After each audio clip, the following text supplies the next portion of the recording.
Paskutinėmis Liepos dienomis javapjūtė prasidėjo ir Modesto Mickaus ūkyje.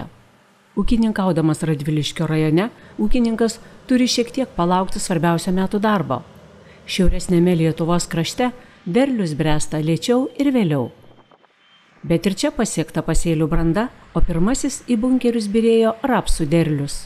Rapsų grūdai neblogai byra, nes porą ratų ir porą išpilimų. Panašu, kad derlius kiek prognozavo, kad šalnos gąsdino visą kitą, bet panašu, kaip kombainą atvarėm į lauką, kad gerai bus. Iš tikrųjų, kombainas momentinį rodo apie 6, o vidurkį rodo 5 tonas. Ar vienas iš geresnių laukų, ar jūsų visi tokie? Laukai visi panašus, vieną turim šiek tiek prastesnį, šiuo metu stovim veislių bandymų lauke, kuriam atliekama 7 veislių bandymas ir bus, galima sakyti, iš esmės tikslieji tyrimai atlikti. Kiekviena veislė bus sukulta, pasverta, drėgmės pamatuotos ir rezultatai aliejai. O bandymą darote jūs savo ūkiui, ar turite partnerius, kurie pas jūs daro?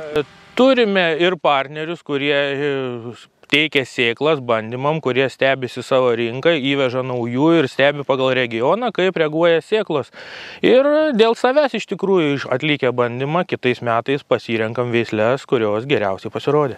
Modesto ūkio laukai patogūs ir dideli, per daug neišsimėtę. Tai gražios draugystės su greta esančios žemės ūkio bendrovės rezultatas.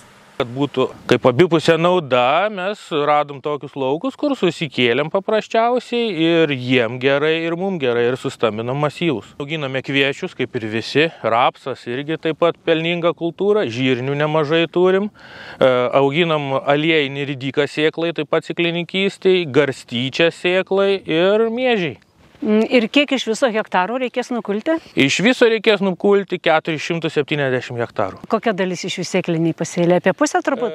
Sėklinių pasėlių yra turbūt 70 hektarų žirnių, 20 hektarų aliejinio ridiko ir 30 hektarų garstyčia. Šiandien į naująjį kombainą sėdote jūs. Ar visą laiką taip šitą svarbiausią ūkio darbą savo pasiliekate? Taip, visais metais kulu su kombainu iš tikrųjų. Aš ūkyje pagrindė atlieku 2 darbus. Pirmą darbą atlieku apžiūriu pavasarį laukus su barstytuvu, trąšas barstam ir daugiau jau vertinu javapjūtės metu. Buvom nusipirkę iš Litagros naują New Hollandą kratiklinį 80-70.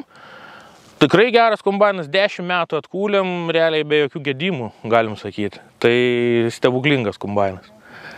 O šitą nusipirkom, nieko neapvylė senasis ir žiūrėjom našesnės technikos ir pasiėmėm tą patį firmos vardą. Taip pat dar labai buvo svarbu ir Litagra iš tikrųjų, kaip pasako, patikimas partneris.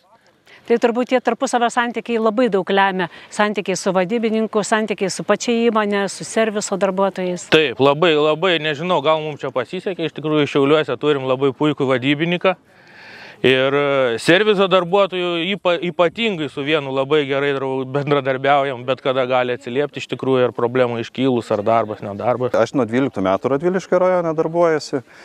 Tai lygiai taip pat technika stambėja, ūkiai stambėja, technika irgi didėja. Tai Modestas pirmą traktorių iš Litagros nupirko irgi 12 metais, tai va gal mūsų buvo pažintis, tai ir draugystė tokia. Mes su juo važiavome į Kauną, apžiūrėti to traktoriaus, jisai pasibandė, pasivažinėjo, nupirko ir nuo to prasidėjo. Paskui buvo tas jam sunkmetis, kai sugriuvo kombainai kito gamintojo. Tai va pristatėm labai skubiai, kad galėtų užbaigti jau ten naują kombainą New Hollandą. Tai dabar antras naujas kombainas ir naujas New Hollandas. Antras naujas kombainas. Keletą metų vis užsimindavo, kad svajoja apie rotorinį kombainą, svajoja, kai atsirado tos naujos technologijos Intelesensas, kad Vytai svajoja apie tai. Ir galų gale, kai pernai sužinojo, kad mes jau atstovausim būtent šitas pjaunamas Magdon, tai sako, viskas, Vytai atvažiuok, reikia. Pasileido sklandžiai viskas. Šiandien, aišku, pačiam dar reikia priprasti prie tokios galingos didelės technikos. Esam kūlę, turėjom prieš tai senesnį kombainą, kaip mažesnio galingumo kratiklinį ir jautėm, kad pribrendo, užaugom iki didesnio, našesnio kombaino. Žemės daug, laukai dideli, tai našus kombainas ypač reikalingas tokiai situacijai? Taip, našus kombainas daug ką daro, ypač nuimant, kad pataikyti oro sąlygos mums, kaip šiemet irgi panašu, kad neleis viskas, kad gražiai nusiimtų.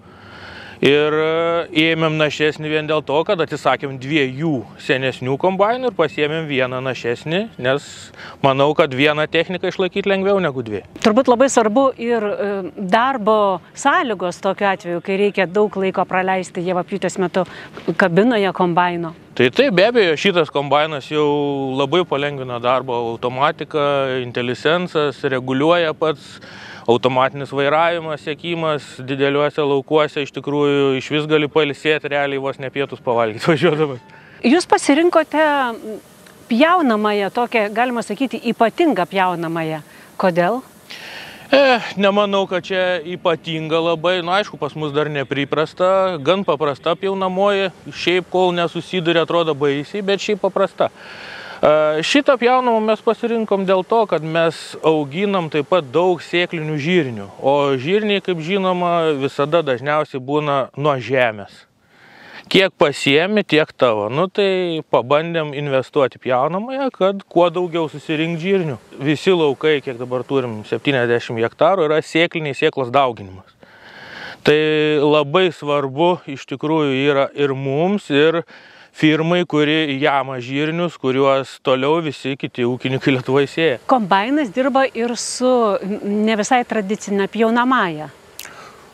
Praktiškai čia irgi jau gyvenimas verčia, kadangi našėjant pačiam kombainui, didėjant jo galioms, tobulėjant konstrukcijai, ribojantis veiksnys tampa pjaunamoji. Paprasčiausia pjaunamoji, standartinė, tradicinė pjaunamoji ne visada pajėgi tiekti našiai tolygiai masę kombainui, o be to platėjant pjaunamosiam atsiranda spręstinas klausimas, tai yra pjaunamosios kopijavimas. Toks sprendimas yra lanksti pjaunamoji. Tai būtent tokia čia ir yra? Taip, čia yra, reiškia, lanksti juostinė pjaunamoji. Juostinė tai reiškia, kad vietoj sraigės masę neša diržai, tai diržas be abejo jo pranašumas, kad jisai tiekia masę tolygiau ir našiau. Jis susideda iš keleto segmentų, ar ne? Taip, būtent šita pjaunamoji yra 10,7 metro pločio ir jeigu tai būtų vientisas stalas, tai tikrai būtų sunku išlaikyti tolygų ražienos aukštį, nebuldozeriuot. Tai būtent šita pjaunamoji yra sudaryta iš 3 dalių, sujungtų tokiais išmaniais lankstais. Ir kas labai svarbu, kalbant apie šitą pjaunamąją, tai yra labai gerai spręsta kopijavimo sistema. Čia praktiškai didžioji dalis kopijavimo yra spręsta mechaniškai, 97% visos pjaunamosios svorio tenka spiruokliniai mechaniniai sistemai ir likusi svorio dalis sensorių pagalba yra valdoma, reguliuojama ir kopijavimas reaguoja labai greitai. Labai nustebino derliaus kokybė.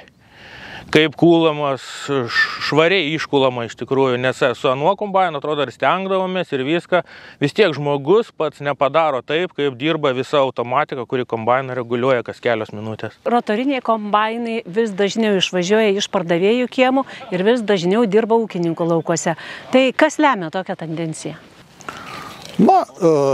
Pirmiausia, kad visiems ūkininkam yra aktualu našumas, ypač tiem ūkininkam, kurie yra įsiplėtę, turi didesnius plotus, nepaslaptis, kad rotoriniai kombainai yra ženkliai našesni už įprastus kratiklinius ir dažniausiai ateina tas etapas, kada ūkininkas, sakykime, išsiplėtė ir jau jam pasirinkimas yra arba 2 kombainai, arba didelis našus rotorinis kombainas.